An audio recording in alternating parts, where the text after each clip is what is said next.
Hey guys, my name is Sam Richmond, and I'm going to be doing a presentation on why I believe the US should switch to a flat tax instead of the gradual tax that it currently has. Um, the main reason I think we should do this is there's two things in life that are guaranteed. That's death and taxes. And one of those things, being death, is much simpler than the other. As we all know, taxes are really a pain in the butt. It takes a long time to do. You have to generally find a tax expert to do stuff for you. So it takes a long time, it's expensive.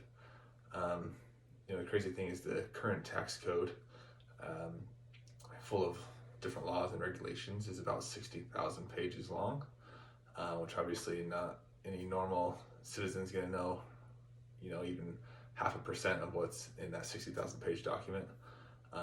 Whereas switching to a flat tax would eliminate 99.9% of that and would only be about a page or 2 pages long. This would get rid of all the loopholes, the crazy stuff that the wealthy are able to kind of find and get around because they have money to hire these tax experts, which can cost a lot of money, and a lot of not wealthy people don't have that luxury. So and get rid of all those different loopholes that people can find.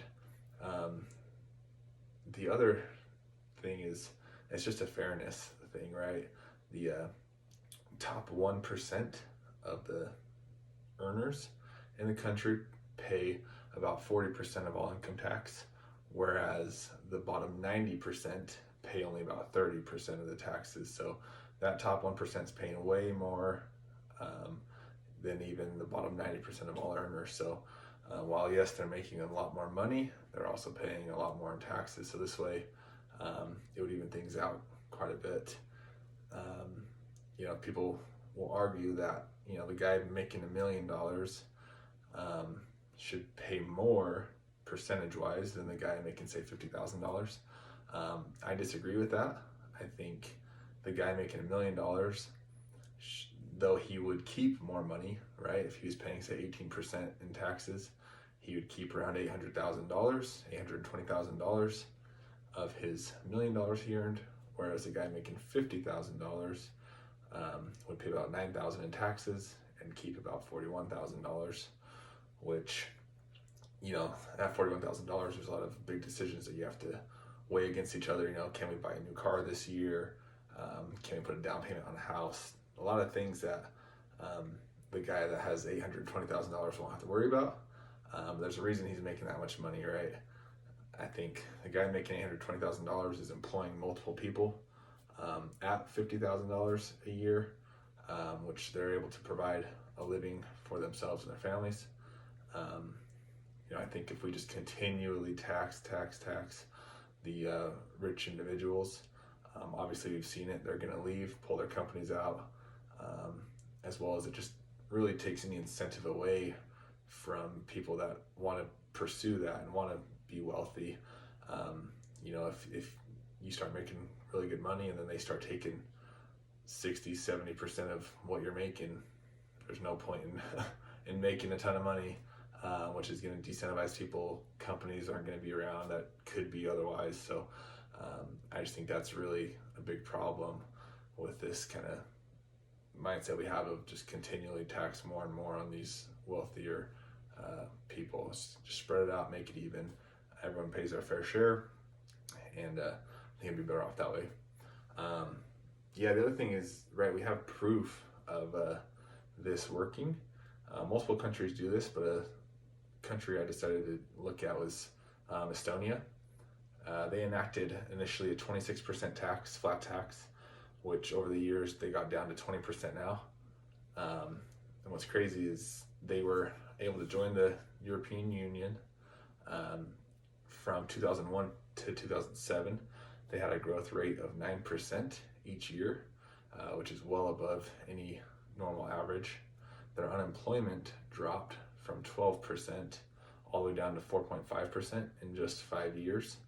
Again, just crazy numbers. And the other thing is, we see this in multiple countries. Like I said, they're not the only ones that have established the flat tax. It's just one that I decided to look at a little more in depth, but they've done a really good job, and There's proof right there that it's a system that works. Um, Really, the only downside, or the main downside that people kind of come up with issues with this system, is that it promotes a lot of competition, right? If one country's at 20% flat tax and the country next door drops down to 19, 18, are people going to leave one country, go to the other, which will cause this country to drop their tax, and it just becomes a battle. Again, people may look at that as a negative. I think that's a positive. Competition is very good to have. Keeps companies honest, in my opinion, right? We don't want just someone that can go tax 50% flat tax. No one else can go below that. You have to pay that. It's good to have other options, just like your gas and electric company, right? It would be unrealistic if there's just one company. You have to pay whatever they say, otherwise you don't get electricity. That's why we have competition, and you have different options, solar, things like that, where you can kind of combat what they're doing, and that makes them stay competitive. So I think it's a good thing to have. Again, not everyone does, but overall I think flat tax, though it's not perfect, it has its issues. I think it's a lot better than the system we have now, and I think it's on a good track to get on to kind of go where I think we should be going. So that's why I believe a flat tax being implemented in the US would be very beneficial. Thanks.